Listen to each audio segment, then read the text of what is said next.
کچھ دیر گزری تھی کہ میں نے فوزیہ کو پھر سے فون کر دیا، مگر اس کا نمبر مسلسل بند جا رہا تھا۔ مجھے اور زیادہ پریشانی ہونے لگی۔ فوزیہ کے علاوہ مجھے کسی سے نہیں پتہ تھا اور نہ ہی میں جانتی تھی کہ میری بچی قرآن پڑھنے کہاں جاتی ہے۔ خدا خدا کر کے 15 منٹ کے بعد فوزیہ نے میرا فون اٹھا لیا۔ اس نے مجھ سے بات کی۔ میں نے پوچھا کہ میری بچی قرآن پڑھنے کہاں جاتی ہے۔ اس نے مجھے مسجد کا پتہ بتا دیا تو میں خوش ہو گئی۔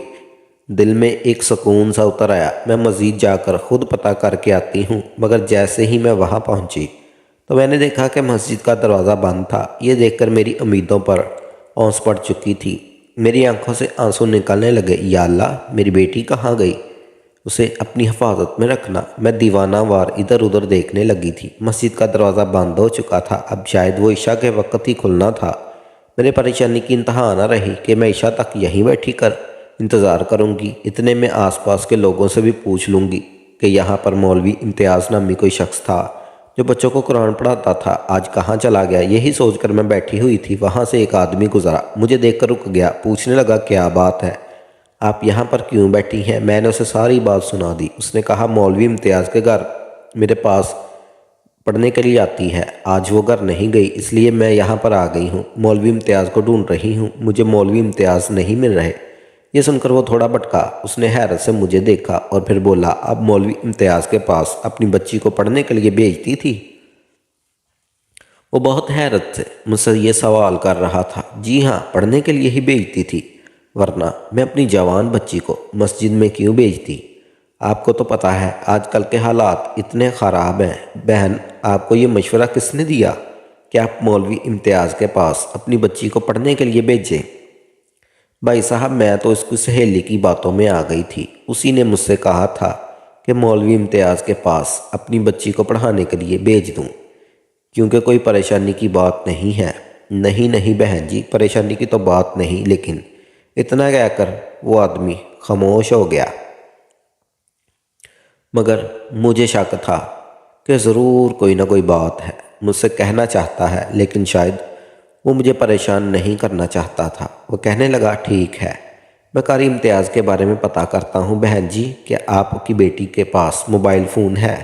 میں نے صاف منع کر دیا، میری بیٹی کے پاس فون تو نہیں، البتہ اس کی ایک سہیلی ہے جس کا نام فوزیہ ہے، اس کا مجھ سے رابطہ رہتا ہے، وہی میری بیٹی کو قاری صاحب کے پاس لے کر گئی تھی۔ وہ آدمی مجھ سے وعدہ کر کے چلا گیا کہ میری بیٹی کے بارے میں ضرور پتہ لگائے گا۔ تقریباً عشاء کی نماز سے تھوڑی دیر پہلے وہ واپس آیا اور کہنے لگا، بہن، قاری امتیاز تو مجھے کہیں نظر نہیں آ رہا، کیونکہ ہم نے تھانے چل کر اپنی بیٹی کی رپورٹ درج کروا دیں۔ میں اس بات پر راضی نہیں تھی، کیونکہ میں اپنی بیٹی کی بدنامی نہیں کروانا چاہتی تھی۔ تھانے میں رپورٹ درج کروانے کا مطلب یہی تھا کہ میری بیٹی کی گمشدگی کا پتہ سارے علاقے کو چل جاتا۔ ایسے میں کیا کرتی؟ میرے تو پہلے ہی بڑی مشکل پیدا ہو چکی تھی۔ میں نے کہا، چلیں ٹھیک ہے، ہم تھانے جا کر رپورٹ لکھوا دیتے ہیں، مگر اس بات کا کسی کو پتہ نہ چلے۔ اس شخص نے مجھ سے وعدہ کیا وہ کسی کو نہیں بتائے گا۔ پہنچ کر میں نے اپنی بیٹی کی گمشدگی کی رپورٹ درج کروائی اور پھر میں واپس مسجد آ گئی۔ ابھی تک قاری امتیاز کا کچھ پتہ نہ چل سکا۔ میں نے سوچا کہ میں فوزیہ کے گھر جاؤں گی اور اپنی بیٹی کے بارے میں اس سے پوچھوں گی، اور وہ میری بیٹی کو قاری صاحب کے پاس لے کر گئی تھی۔ میں نے اسے فون کیا۔ میں نے اسے کہا، بیٹی، تمہارا گھر کہاں ہے؟ تب وہ کہنے لگی، اس کا گھر بہت دور ہے۔ مجھے اس کی بات سن کر اس پر شک ہوا تھا۔ وہ میری بیٹی کو قاری صاحب کے پاس چھوڑ کر خود کہیں اور چلی گئی تھی۔ پھر میں نے اس سے پوچھا کہ تمہارا گھر کہاں ہے؟ میں تمہارے گھر آنا چاہتی ہوں۔ اس نے مجھے گھر آنے سے بالکل منع کر دیا اور کہنے لگی، اس وقت میری امی ابو سو رہے ہوں گے، میں نہیں چاہتی کہ آپ ان کو ڈسٹرب کریں، میں کل آپ سے آ کے ملوں گی۔ اتنا کہہ کر اس نے نمبر بند کر دیا تھا، مگر مجھے تفتیش ہو رہی تھی کہ وہ فوزیہ مجھے اپنے گھر کا پتہ کیوں نہیں بتا رہی۔ خیر، خدا کا شکر، جس آدمی نے میرا کیس تھانے میں درج کروایا تھا وہ تعلقات والا آدمی تھا۔ اس نے مجھے پوچھا، کیا فوزیہ صرف اس نمبر پر رابطہ کرتی ہیں؟ میں نے اسے وہ نمبر دے دیا۔ وہ لے کر تھانے چلا گیا۔ تھانے جانے کے بعد معلوم ہوا کہ وہ نمبر فوزیہ کا ہی تھا۔ پھر فوزیہ نے اس نمبر کی لوکیشن ٹریس کی گئی، یوں ہمیں اس گھر کا پتہ چل گیا۔ ہم لوگ جب اس کے گھر پہنچے تو فوزیہ نے ہی دروازہ کھولا۔ مجھے دیکھ کر اس کے چہرے پر ہوائیاں اڑ رہی تھی۔ اگر تم اپنی خالہ کے گھر نہیں تھی تو تم نے ہم سے جھوٹ کیوں بولا؟ یقیناً تم بھی اس معاملے میں ملوث ہو۔ میں نے اسے زبردستی بات اگلوانے کی کوشش کی تو وہ مجھ پر ہی چڑھ دوڑی کہ میں تمہاری بیٹی کے بارے میں کچھ نہیں جانتی ہوں۔ تم نے اپنی مرضی سے اسے مدرسے بھیجا تھا۔ میں تو تمہاری بیٹی کا بھلا سوچ رہی تھی، مجھے کیا پتا تھا کہ تم میرے پیچھے ہی پڑ جاؤ گی۔ رہی بات قاری امتیاز کی تو میں تمہیں بتا دوں، میں تمہاری بیٹی کی ضد کرنے پر قاری امتیاز کے پاس لے کر گئی تھی۔ میں نے پولیس کو بتایا کہ یہ لڑکی سراسر جھوٹ بول رہی ہے۔ اس نے مجھے کہا تھا کہ قاری امتیاز اس کا بھی استاد ہے، اس نے اسی سے قرآن پاک کی تعلیم مکمل کی ہے۔ میں تو قرآن پاک کا آج تک ایک پارہ بھی نہیں پڑھا۔ کیوں آپ جھوٹ بول رہی ہیں؟ اس لڑکی نے یہ بات کی تو میرا دماغ چکرا گیا تھا۔ میں نے پولیس والوں کو بتایا کہ اس نے اپنے حافظ قرآن ہونے کا دعویٰ کیا تھا۔ بس پھر کیا تھا، پولیس نے اسے جیل جانے کی دھمکی دی تو اس نے سب کچھ اگل دیا، امتیاز کا پتہ بھی اور نمبر بھی دے دیا، اور اب ہمارے پاس صرف امتیاز کا فون نمبر اور اس کے گھر کا پتہ تھا۔ پولیس نے تفتیش کی تو مولوی امتیاز کا نمبر آف جا رہا تھا، اور یہ بات بھی بڑی حیران کن تھی کہ مولوی امتیاز تو شہر کی مسجد میں پڑھاتا تھا، وہ ہمارے گاؤں کی مسجد میں نہیں پڑھاتا تھا۔ اب میری بیٹی کہاں تھی؟ میرے تو ہاتھ پاؤں پھول رہے تھے۔ خیر پولیس نے مولوی امتیاز کا پتہ لگا ہی لیا۔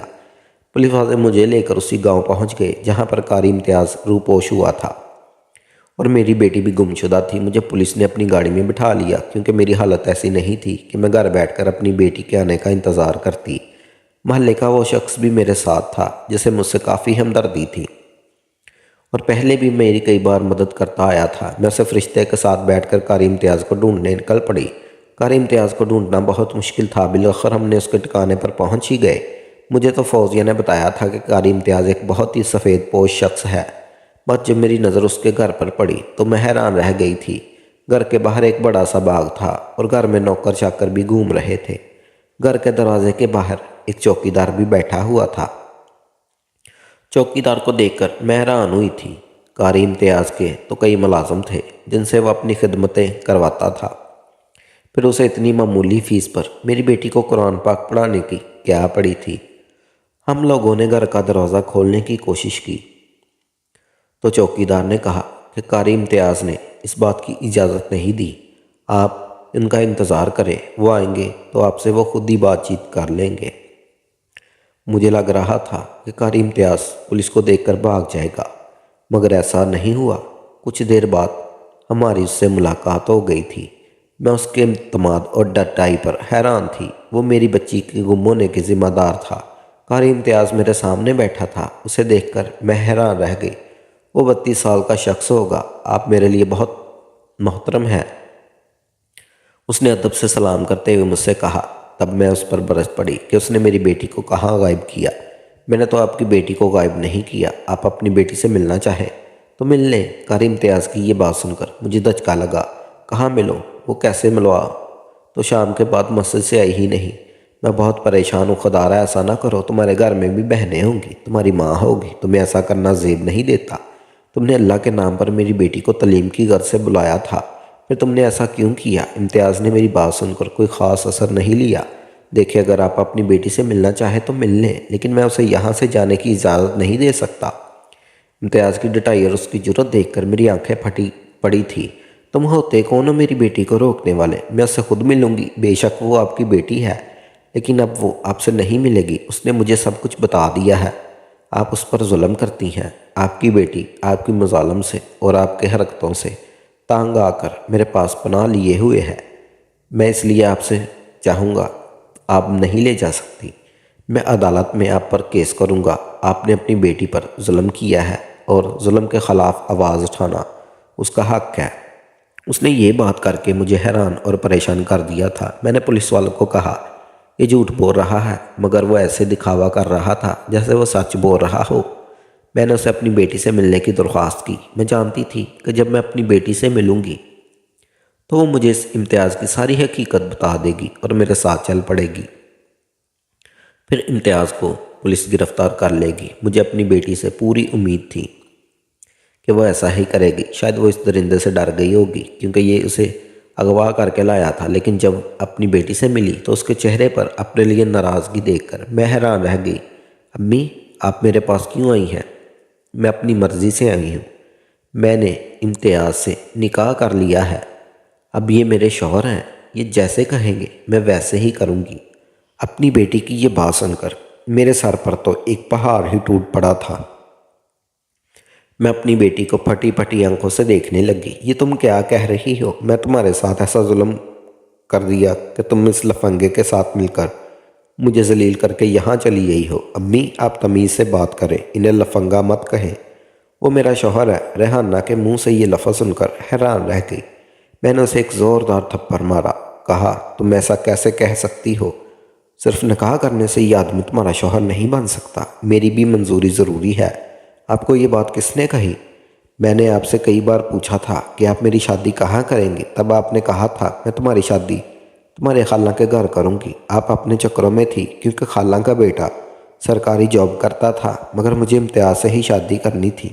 میں اپنی بیٹی کی باتیں سن کر بہت حیران تھی۔ مجھے تو یقین نہیں آ رہا تھا۔ اب میں فوزیہ سے پوچھنا چاہتی تھی کہ اس نے میری بیٹی کو امتیاز کے چکروں میں کیوں پھنسایا تھا، اور ایک ہفتے بعد وہی امتیاز کے ساتھ بھاگ نکلی تھی۔ مگر فوزیہ نے جو باتیں مجھے بتائیں، انہیں سن کر مجھے فوزیہ سے اپنی بیٹی سے نفرت ہونے لگی تھی۔ بھلا اپنی ماں کو کوئی اتنا بڑا دھوکہ کیسے دے سکتا ہے؟ میں سوچ بھی نہیں سکتی تھی۔ امتیاز اس کی طرف نظر اٹھا کر بھی نہیں دیکھتا تھا۔ امتیاز کبھی کبھی تکلیمی جماعت کے ساتھ ہمارے گاؤں آتا تھا۔ اس بار وہ کچھ دن کے لیے آیا تو فوزیہ میری بیٹی کو اس کے پاس لے کر جانے لگی۔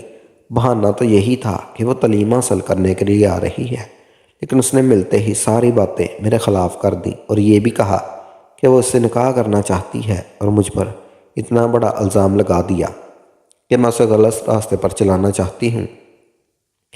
تب امتیاز نے نیکی کی نیت سے میری بیٹی سے نکاح کر لیا، لیکن مجھے یقین نہیں آ رہا تھا کہ میری بیٹی میرے بارے میں اتنی غلیظ باتیں بھی کر سکتی ہے۔ وہ میرے بڑھاپے کا سہارا تھی، لیکن ان سب باتوں کے بعد مجھے اپنی اولاد سے سخت مایوسی ہو گئی تھی۔ اب میں نے ان سے ملنا بھی چھوڑ دیا تھا، فوزیہ کو بھی رہا کروا دیا تھا، کیونکہ اس سب میں میری بیٹی کا قصور تھا۔ مگر اب امتیاز چاہتا ہے کہ میں اپنی بیٹی کو معاف کر دوں اور اس کے ساتھ صلح کر لوں، لیکن میں نے سوچ لیا ہے کہ میں زندگی بھر اپنی بیٹی کا چہرہ نہیں دیکھوں گی۔ اب آپ ہی مجھے بتائیں کہ میں نے صحیح فیصلہ کیا یا غلط؟ میری بیٹی نے مجھے جیتے جی ہی مار دیا تھا۔ میں آج تک حیران ہوں، میں نے تو اس کی پرورش ایسے نہیں کی تھی، پھر وہ کس کی باتوں میں آ گئی تھی؟ مجھے آپ کی رائے کا انتظار رہے گا۔ اس عمر میں مجھے کیا کرنا چاہیے؟